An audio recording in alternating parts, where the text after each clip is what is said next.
Hey guys, this is Eric Weingartner with Weingartner Racing. It's Saturday, so it's an update of what's happened this week video. Before I get into all that stuff, I want to address something really quick. If you're really wanting to try to get a hold of me to ask a question, the really best way is to email me at weingartnerracing@gmail.com. I actually get up really early in the morning and I spend about an hour and a half each day answering emails. If yours doesn't get answered, it's because you're probably asking about a product that you bought from somewhere else and want me to be the tech. I won't answer those. Those just get deleted. But majority of the other ones get answered. So I'd say 99.99% of all emails get answered. But I do it in the morning. So it's the best way to get a hold of me, email. If you want to talk to me, you can call between 3 and 4 and I'll answer. The problem is I might be on the phone with like 3 other guys at the same, so in other words, I'll be talking to someone's calling at the same time, so I can only do so much. And at 4, I just keep working and I'll answer the calls when I can. So that kind of sucks that way, but the email is guaranteed. But anyway, 2 parts to this video. One's good news, one's bad news. So we'll just go ahead and start with the good news. On Thursday, this Thursday, so coming up, round 2 of dyno testing on the Dyno Mule. So these are just some of the manifolds that will get tested. Tomorrow's video, I'm going to show all the manifolds to be tested and see the differences between what's some of the ones before and now after. Also, there's 2 new ones here, this being one of them. So that'll be interesting. Watch that video for tomorrow. That's going to be a really cool test, and I get to go over all those intake manifolds tomorrow. So excellent one there. So that's going to be nice. That's on Thursday. You probably won't get the video for that because it's going to take me a while for that for a while. I did think about what about the book part of this, because I do have the book available. It's on my website. You can go to wengines.com and there's a link for my store and you can buy the book on there. That's got version 1. So that's the first dyno session.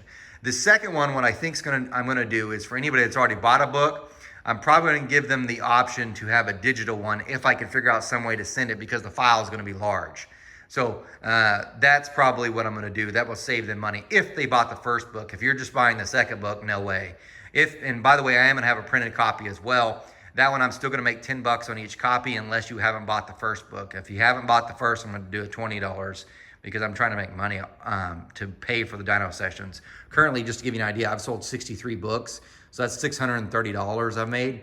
That didn't even pay for their first dyno session. It won't even pay for the second one. So I'm not really making money. I'm just trying not to lose as much. But anyway, that's kind of give you an idea what's going to happen with the testing. So there's that. It's going to be really cool. Now let's get to the truck. Several of you from the last week's video had wondered, had mentioned some stuff, and you gave some pretty good ideas, but I don't think you quite understood what I was asking. You see, you had thought that I just have a regular small block Chevy in here, and it's no big deal, and the radiator should fit. The engine, that one over there, that yellow one, was already in here and had been running. I'd actually got an AFCO radiator and it fit perfect. It was made to fit the truck and everything. Worked great. All that worked great until I put that on. This is the new engine. It's got a supercharger, and because of that, you can tell from here to here sticks out forward. So that's that much further forward. And to give you an idea, before I could put my finger at the end of the, really at the end of the water pump stuck out to here, and be touching the radiator. So if I had the current radiator here right now, it would be right here. It wouldn't even fit. So all this had to be cut out and moved forward. So some of you are like, easy fix, just cut it and move it farther forward. And that's why you have some Sam butchery going on here. But what's happened is the chassis guy, I don't know if you can see it there, but there's a bar that's right there. And that's at the very front of this. So you cannot go any farther forward than this, so the hood latch remains, because that bar goes across, connects to the bumper, the front bumper. Now, true, I can notch all that out and notch all this, and that's a lot more work just to get the radiator in. So this is as far forward as it's going to go. This radiator looks different because some of you mentioned this. And yes, I did purchase this. This one has an inlet and outlet on the same side, so it gets easier to reach over to touch. That part's great. It's actually the same dimensions. But you might say, why did you want to come so far forward? It looks like you have plenty of room. Because of this. Now, of course, there's a box on it. This is the fan shroud kit I bought. I've since taken off the fans. But this thing actually is meant to fit. So this was not cheap. It fits that radiator exactly. It bolts on. It's perfect fit. It's amazing. The problem is it's 1 inch. It's the shroud is 1 inch. And with it, there's no way I can move the fans far enough forward to clear. So what I've decided to do is I'm just going to have to do without the shroud, and I'm just going to mount them this way. And the problem is Second problem, these are two 14s, they won't fit. So I had to order a brand new 12. So I'm gonna keep one 14 and one 12, and I'm just gonna mount it on this back side without a shroud to it. It's the only option I have. I could do all the butchery here and make it fit. I'm just not in the mood for that. And the other thing, even if it does, then it's so tight that, I mean, getting on a belt will be impossible. At least with the shrouds out of the way and the fans where I want them, I have room to put on a belt and whatnot. So there's that. So thanks for the help with that, but I thought I'd make you more aware of the situation.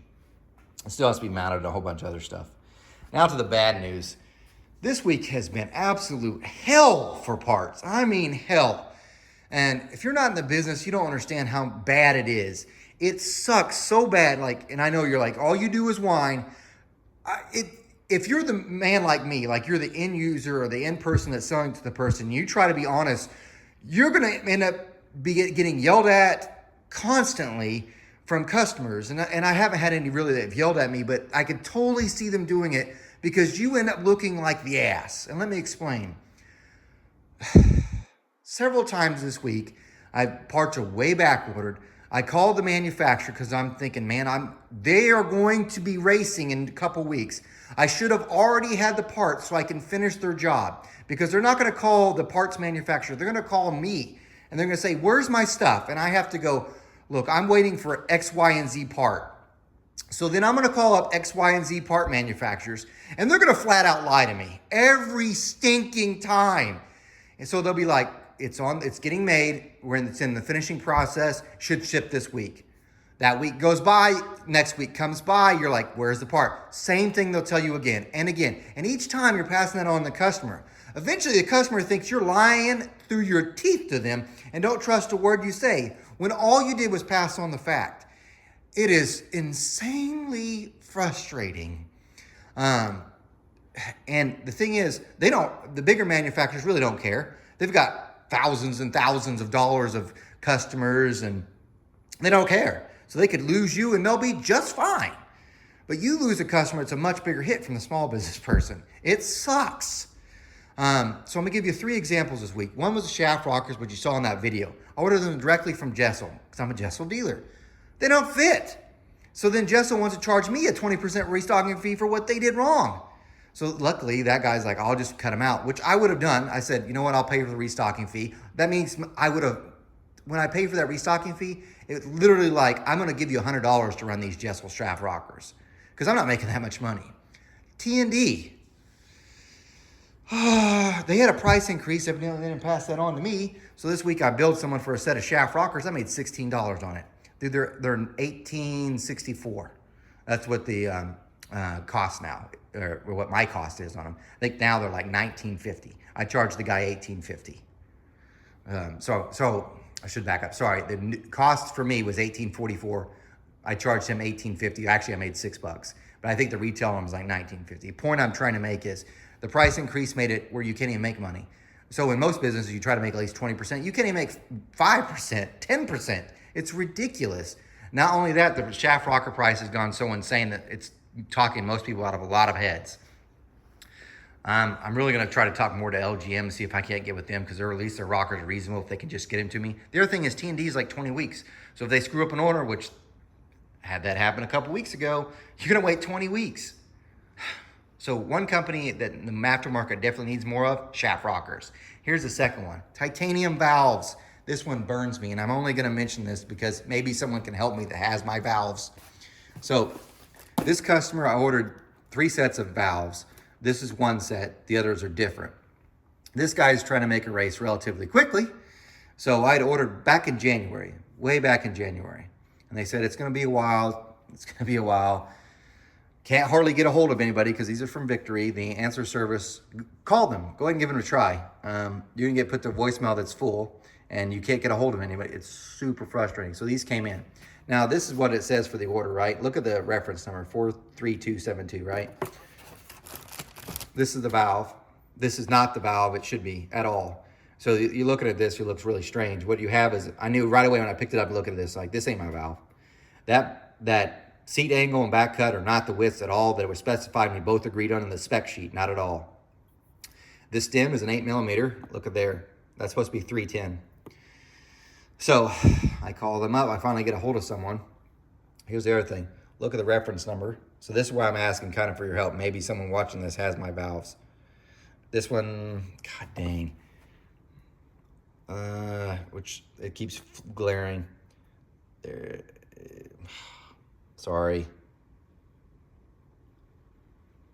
It's a wrong reference number. I'll tell you what it is.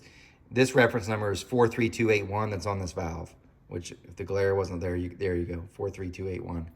That's my reference number. So this isn't even my valve. The worst case is, when I finally did get to someone, they said this is supposed to be, that reference number is for a 2400 valve. This is 210. It's not 2400. So it's not even that. Then on the back side of this, which I think this is probably the one, whoever's work order that is, this is probably your valve, which means you might have my valve. So if you happen to get some Victory valves and you're like, these aren't mine, just hope to God you've got mine. Because this customer also, like, he's been nice, but I could totally see where he could flip out and he'd have every right. But he hasn't. I called him right when it happened, and I said, they're supposed to get back to me today and let me know. Didn't get back to me. Should have known. Again, makes me look like a fool. But I'm hoping someone's got the valves. So if you want to know another manufacturer that I wish we had right now is another one that made titanium valves. The sad part is Victory was amazing. Amazing. Got bought by a private equity. Race winning brands, so far your track record sucks. If any business you have bought, you have not made it better. It's been worse. I don't even know how you make money. Dart, you can't hardly get anything. They're owned by race winning brands. So I don't know how you're making money. This crap cannot totally make you money because, by the way, it says custom no, parts are non-returnable. These aren't even what I ordered. So I know it sounds like you're just complaining. Picture you're the racer right now and you got a race and you want to try to making and you're waiting on valves and you trusted me and then I get this and I have to call you. It sucks. So there's the negative. Anyway, two industries I wish we had. And of course, I'm just cylinder heads. I don't know what the other ones do with the other stuff. Like the whole engine builds, you guys, I can only imagine. But just a small piece of what's going on. But I know it sounds like I'm griping. Tomorrow's video will be no griping, but it'll be really cool because you can see all these manifolds. Trust me, some of the stuff I've done on something's pretty cool. Anyway, thanks for watching. Really do appreciate you guys. And thanks for the help on the S10. So anyway, you guys, I appreciate all of you watching. I sometimes wonder why you even bother because this stuff isn't that great. You must be really, really bored. But guys, thanks for watching. Remember, I'm no Superman. Take care.